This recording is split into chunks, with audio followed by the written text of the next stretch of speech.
দেশে উপস্থিত রয়েছেন দর্শকপ্রিয় বাংলাদেশ বাঞ্ছারা উপজেলা শাখার বিভিন্ন পদস্থ নেতৃবৃন্দ এবং অত্র জামে মসজিদের সম্মানিত ইমাম এবং খতিব ওস্তাদ মোহতারাম হযরতুল আল্লামা মাওলানা মুহাম্মদ মুখলিসুর রহমান দামাত ইকবালুহু, প্রিন্সিপাল ফরদাউল আকরাল উলুম ফাজিল মাদ্রাসা, দিগার ওলামায়ে কিরাম, সামনে উপস্থিত মুরব্বী বাবারা, যুবক ভাইয়েরা, কচিকাঁচা শিশুরা এবং এই মাইকের আওয়াজ যারা শুনছেন সকলের প্রতি আমার আন্তরিক সালাম। আসসালামু আলাইকুম ওয়া রাহমাতুল্লাহি ওয়া বারাকাতুহু।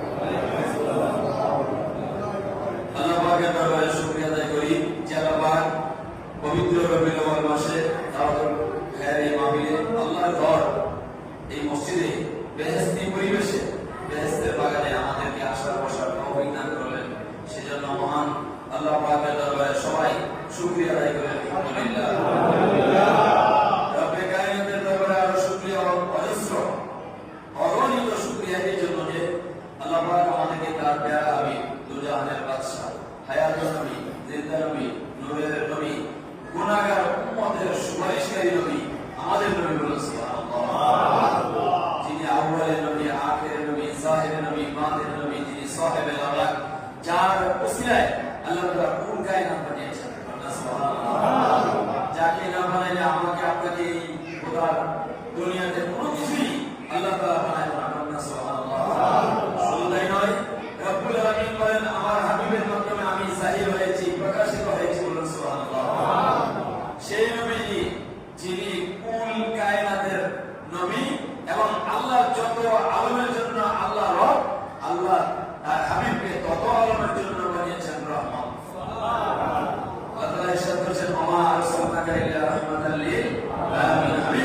আমি আপনাকে আমার সমস্ত আলমের জন্য রহমত স্বরূপ আপনাকে প্রেরণ করেছি। মানে সেই নবীজির উম্মত হতে আমরা পেরেছি, খুশি না কথা? খুশি। আমরা সবাই মহান আল্লাহ পাকের দরবারে শুকরিয়ার বাণী বুলন্দ কণ্ঠে আবারও বলি আলহামদুলিল্লাহ। এতক্ষণ আপনারা যে চারটা পর্ব শুনলেন, প্রথমে কোরআনুল কারীমের মশক, যে কোনো একটা সূরা অল্প সময়ে যদি একটা শব্দ বলি সেটা যদি আস্তে শিখে থাকি শুদ্ধতার সহিত, তাহলে সওয়াব না করা সুবহানাল্লাহ। শিখার উদ্দেশ্যে, শিখার মজলিসে, তালিমের মজলিসে যদি একটা মুহূর্তে বসা যায়, তাইলে আপনার পেয়ারিয়া রিয়া ব্যতীত সহস্র বছর ইবাদতের চেয়ে উত্তম। এরকম এই মজলিসে আপনারা বসতে পেরে খুশি না কথা? আপনাদের কেমন লেগেছে? এরকম মজলিস আরো হয়ে চান না? চান না? সবাই চায় না? আমরা এখানে কোরআনের মশক হয়েছে, কোরআনের তাফসীর হয়েছে, হাদিসের অনুবাদ হয়েছে, একটা মাসালা সম্পর্কে আলোচনা হয়েছে। কিছুক্ষণ হয়তো আমি একটু মিলাদ শরীফ পড়ছি, জিকির আজকার হয়েছে, আর অল্প কিছুক্ষণের মধ্যেই দোয়া হয়ে যাবে, আমরা ঘুরে যাব। তো এই যে একটা পরিবেশ, আপনারা যদি এখানে না থাকতেন তাহলে কি করতেন?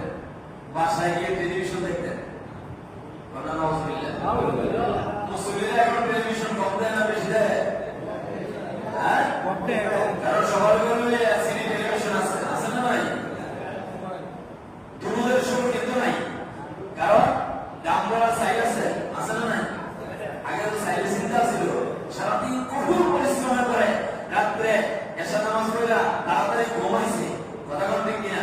ঘুমাইতে যাইয়া আল্লাহ রাসূলের কথা মনে গেছে, তুমি শরীরের মধ্যে টান দিছে, আল্লাহুম্মা সাল্লি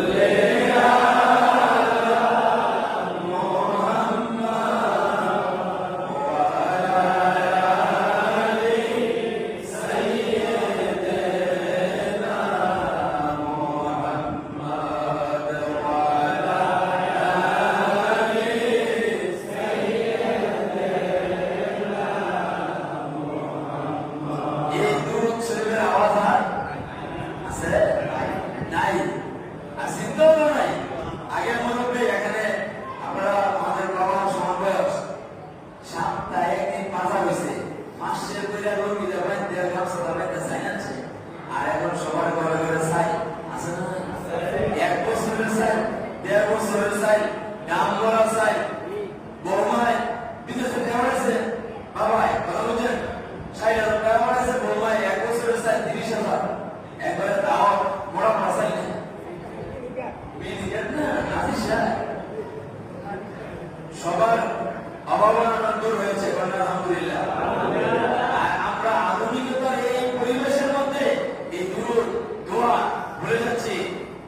ঘরে আগের মতো মিলাদ শরীফ নাই, ঠিক কিনা? আগে ঘরে ঘরে মিলাদ শরীফ আছে, আর এখন রেয়ার, খুবই কম মিলাদ শরীফ হইল নতুন ঘর বাঁধে, কথা ঠিক কিনা? এর হলো আধুনিক হুজুর নাজির হয়েছে কিছু, এরা মিলাদ শরীফ বইয়া বইয়া ক্যাম্প করে বলে কিয়ামত কি এরা বইয়া বইয়া ক্যাম্প করে, বইয়া বইয়া দাঁড়ায় কেমনে? যদি মাসুর ব্যক্তি হয়, অসুস্থ ব্যক্তি হয়, কথা ঠিক কিনা? এগুলি আমার আলোচনার বিষয় না, মূল কথাটা যেটা বলতেছিলাম, আসলে আমাদের আমল করতেছে না পারতেছে? সবাই টেলিভিশন দিয়ে বলতেছিলাম, ঘরে টেলিভিশন, বাইরে গেলে দোকানে টেলিভিশন আছে না নাই? নামাজ পড়ে অসমালোচনা, বাড়িতে যাই অসমালোচনা, চাষ করে যাই কি গীবত আছে না নাই? গীবত হালাল না হারাম? গীবত হালাল না হারাম? ইমাম যে পর্যন্ত বাদ নাই গীবত থেকে, কথা বলতে কিনা? জোরে কথা নাউজুবিল্লাহ। আর গীবত ওয়া সাত্তু মিনাজ জিনা, রাহমাতুল লিল আলামিন নবীজি বলেন কি গীবত হলো জিনার চেয়ে আরো বেশি কঠিন গুনাহ, কথা নাউজুবিল্লাহ। তাহলে গীবত আজ থেকে চলবে না, সাবো হ্যাঁ? আরে দুজনে কেন বলে যদি গীবত শুরু হয়, তৃতীয় ব্যক্তিরাই আরো একটু মনে লাগে, কথা বলতে ঠিক কিনা? কথা নাউজুবিল্লাহ। তাহলে গীবত হালাল না হারাম? করবো না সারবো? অথবা আজকের মজলিস থেকে এই একটা আমল যদি বাড়িতে নিয়ে যেতে পারি, তাহলে আল্লাহ পাক আমাদেরকে এই হারাম কাজ থেকে বেঁচে থাকার কারণে নাজাত দিতে পারে না? পারে না? সবাই বলে পারে না? পারে না? আচ্ছা ভাইরা আমার আপনার নামাজ, রোজা, হজ, যাকাত, এই যে ইবাদত বন্দেগিগুলো ফরজ না নফল? ফরজ না নফল? কোটি কোটি নফল ইবাদত বন্দেগি একসাথে করলে পরে একটা সুন্নতের সমান হবে না। কোটি কোটি সুন্নতকে এক পাল্লা রাখলে পরে একটা ওয়াজিবের সমান হবে না।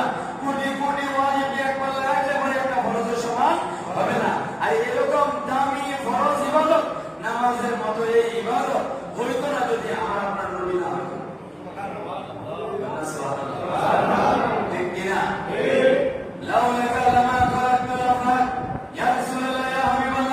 আপনাকে যদি না বানাইতাম তাইলে আমি এই কুল কায়নাত তামাম দুনিয়া সৃষ্টি কর আমরা যা দেখি না কোনো কিছু আল্লাহ তাআলা বানাইলো না। সুবহানাল্লাহ, সুবহানাল্লাহ। যার আগমনে সবকিছু, তাহলে আগমনটাই হলো সবচেয়ে বড়, কথা বল ঠিক কিনা? আমি শেষের দিকে চলে যাচ্ছি, তাহলে আমার ঈদে মিলাদুন নবী আমরা খুশি না রোজা? ঈদে মিলাদুন নবী দিল বারান সুরুরে, সুবহানাল্লাহ।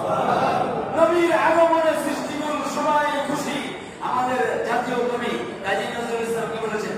ত্রিভুবনে প্রিয় মুহাম্মদ এলো রে দুনিয়া,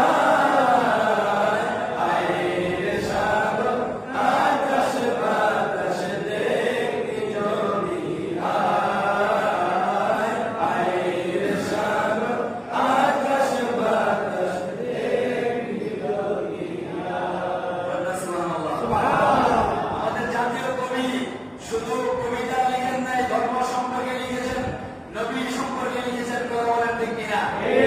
জাতীয় কবি দুনিয়াতে থেকে পরকালে কি হবে, পরকালে শান্তিতে থাকবে না কিভাবে থাকবে সেটার জন্য চিন্তা করে বলেছেন আমি যদি মরে যাই, মরে যাওয়ার পরেও আমাকে কবরটা দিও মসজিদের পাশে। আর এমনের কবিরা কি কবিতা লেখে?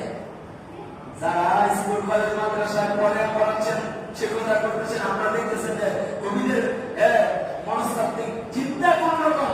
আর জাতীয় কবি কাজী নজরুল ইসলামের চিন্তা ছিল কিরকম, কথা বলেন ঠিক কিনা? বাবা ডিফারেন্স ওইদিকে নয়। হ্যাঁ আমার নবীর আগমন আমরা সবাই খুশি, একজন ছাড়া শয়তান ইমেজ আছে না নাই? এই শয়তান দেখছে কোনদিন? হ্যাঁ, শয়তান তো মানুষ, মানুষ জিন শয়তান আর হলো মানুষ শয়তান। শয়তান মিনাল জিন্নাতি ওয়ান নাস, শয়তান মানুষের উপরে প্রভাব বিস্তার করে, মানুষের ঘাড়ে চড়ে একবারে তার মূল মন্ত্রগুলো মানুষের মাধ্যমে জাহির করে, কথা বলেন ঠিক কিনা? নবীর আগমনের সৃষ্টিগুলো সবাই খুশি, এই শয়তানের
লিল আলামিন। সেই নবীর আগমন আল্লাহ তাআলা বলেছেন নবীকে রাহমাতুল লিল আলামিন হিসেবে পেয়ে ফালিয়াফরাহু, তোমরা খুশি উদযাপন করো। আচ্ছা, আপনাদের এই ইউনিয়নে গত পিরিয়ডে হোক, যত বছরই হোক, যারা চেয়ারম্যান হয়েছে, যেদিন এই ইউনিয়নের একজন চেয়ারম্যান নির্বাচিত হয়েছে, ওই দিন এই গ্রামের চেয়ারম্যান সব নির্বাচিত হওয়ার কারণে আপনারা খুশি হয়েছেন না বের হয়েছেন? কেউ কি এরকম করেছে যে আমি চেয়ারম্যান কে লাগি বাস করলাম না গ্রামের, এই জন্য 10,000 টাকা বন্ধ করে ফেলেছে? ঘরের মধ্যে 10,000 টাকা লাগাইয়া ফেলেছে, কি করেছে? আনন্দ মিছিল দিয়েছে, কথা বলবেন কিনা? আচ্ছা, আনন্দ মিছিল দিয়া এটা কি হেঁটে হেঁটে হয়, একটু জোরে জোরে হেঁটে হয়, হয় না হয় না? এখন নবীর আগমনে আনন্দ মিছিল দিলে, জশ্নে জুলুস করলে আমাদের কিছু পয়সা বেড়া পায়, এরা নাচানাচি করে, হয় না হয় না? আচ্ছা, কেউ নাচতে দেখছেন? হাঁটতে দেখছেন নি? কথা বলেন, হাঁটতে দেখেন নাই? নবীর আগমনে জশ্নে জুলুস হয় হেঁটে হেঁটে, কথা কন ঠিক কিনা? হাঁটলে সওয়াব লাগবে না? হ্যাঁ, মসজিদে হাঁটতে হাঁটতে আসেন, সওয়াব লাগবে না? আবার দৌড়লেও সওয়াব আছে না নাই? দৌড়লে সওয়াব না? হাজি সাহেব আছেন না? দৌড় হাজি সাহেব নাই? আছে, আলহামদুলিল্লাহ। কোন হাজি সাহেব, আপনি যখন খানায় কাবা তওয়াফ করেছেন, খানায় কাবা তওয়াফের পরে মাকামে ইব্রাহিমের পিছনে 2 রাকাত নামাজ পড়েছেন, জমজম পানি খেয়েছেন, এরপরে সাফা পাহাড়ে উঁচাই গিয়েছেন, সেখান থেকে মারওয়া পাহাড় পর্যন্ত হেঁটে হেঁটে গিয়েছেন না দৌড়াদৌড়ি করে? শুধু দৌড়াদৌড়ি তো নয়, সুনির্দিষ্ট একটি স্থানে ওখানে গ্রিন লাইট, সবুজ বাতি দেওয়া আছে, ওইখানে আপনাকে দৌড়াইতেই হবে, হবে না হবে না? ওইখানে দৌড়ালে সওয়াব লাগবে না? এই দৌড়ানো কার সুন্নাত? হযরত হামজা রাদিয়াল্লাহু তাআলা আনহু, এটা একটা সুন্নাত, আলাইহিস সালামের একটা সুন্নাত। উনি তো আমাদের নবীর মতো কি কথা বলেন না? আমাদের নবীর মতো না। হাজর আলাইহিস সালামের এই দৌড়াদৌড়িটা, ইসমাঈল আলাইহিস সালামের পানির জন্য দৌড়াদৌড়িটা আল্লাহ রাব্বুল আলামিনের দরবারে পছন্দ হয়েছে, রব্বে করিম। আর সেটা উম্মতে মুহাম্মাদের জন্য কিয়ামত পর্যন্ত যারা এই খানা কাবা তওয়াফ করবে, হজ ওমরা করবে, তাদেরকে অবশ্যই ওই সাফা মারওয়ায় সাইয়ের সময় দৌড়াদৌড়ি করতে হবে। কথা বলেন ঠিক কিনা? ওই দৌড়াদৌড়িতে সওয়াব না না? তাইলে ওই খানায় কাবা, যিনি হলেন কাবার কাবা, আমাদের নবী রাহমাতুল লিল আলামিন। এই খানায় কাবা হয়তো না, সাফা মারওয়া হয়তো না, দৌড়াদৌড়ি হয়তো না, যিনি না হলে তিনি আমার আপনার নবী রাহমাতুল লিল আলামিন। সেই নবীর জন্য হাঁটলে দৌড়াইলে সওয়াব না না? দলিল পাইছি না পাই নাই? দলিল কোরআন থেকে সূরা ইউনূস, সূরার নাম কি? সবার সূরার নাম কি? সূরা ইউনূস, আয়াত নাম 58। বাংলা কোরআন এখন ঘরে ঘরে আছে, বলা কথা কন ঠিক কিনা? এরপরে বসুন্ধরা গ্রুপে প্রত্যেক মাদ্রাসায় 9, 10-এ যতজন স্টুডেন্ট আছে সবার জন্য বাংলা কোরআন বরাদ্দ আছে না? আগের মতো কোনো মসজিদ নাই, সব মসজিদে আরবি কোরআনের পাশাপাশি বাংলা কোরআন এবং তাফসীর আছে না নাই? রাজ্যে কুল্লা দেখবেন সূরা ইউনূসের 58 নম্বর আয়াতে আল্লাহ তাআলা বলছেন যে আল্লাহ রাব্বুল আলামিনের পক্ষ থেকে নবীকে রহমত হিসেবে পেয়ে, কোরআনকে আল্লাহর দয়া হিসেবে পেয়ে তারা যেন খুশি উদযাপন করে। আর তাদের এই খুশি উদযাপন করাটা কি হবে? আল্লাহ তাআলা একই আয়াতের শেষ দিকে বলছেন, হুয়া সেটি খায়রুন উত্তম মিম্মা ইয়াজমাউন। এই দুনিয়ার মানুষ তোমার নামাজ, রোজা, হজ, যাকাত সহ, দান সদকা সহ সারা জীবনে যত আমল করেছ, দুনিয়ার সমুদয় সম্পদ অপেক্ষা নবীর আগমনে খুশি হওয়াটা হলো উত্তম। তাইলে সেই জশ্নে জুলুস নবীর আগমনে খুশি হবে না হবে না? হবে না হবে না? কেউ যদি উল্টা পাল্টা কথা বলে, তাইলে সে তার লাইনে থাকো, আমরা আমাদের লাইনে আছি।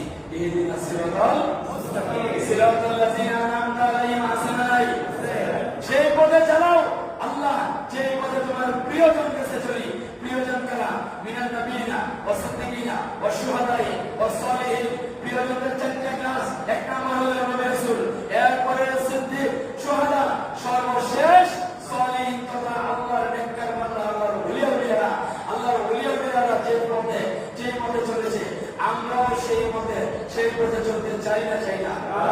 এদেশে ইসলাম মেনে ছেড়ে হযরতের শাহজালাল আলিয়া রাদিয়াল্লাহু আনহু ওনার সাথে সফর সঙ্গী 360 আউলিয়া সারা বাংলাদেশে ইসলামের আলোর বিচ্ছুরণ ঘটিয়ে মাজারে মাজারে আরাম করতেছে। আমরা তাদের পথে ছিলাম আছি, থাকবো। আল্লাহ পাক আমাদের ঈমানকে তাজা রেখে আমাদের আমলগুলো সহিহ সহিহ, বিশেষ করে 5 ওয়াক্ত নামাজ ও হজ যাকাত সহ নবীর আগমনের জশ্নে জুলুস করার তৌফিক দান করুন। সবাই আমিন।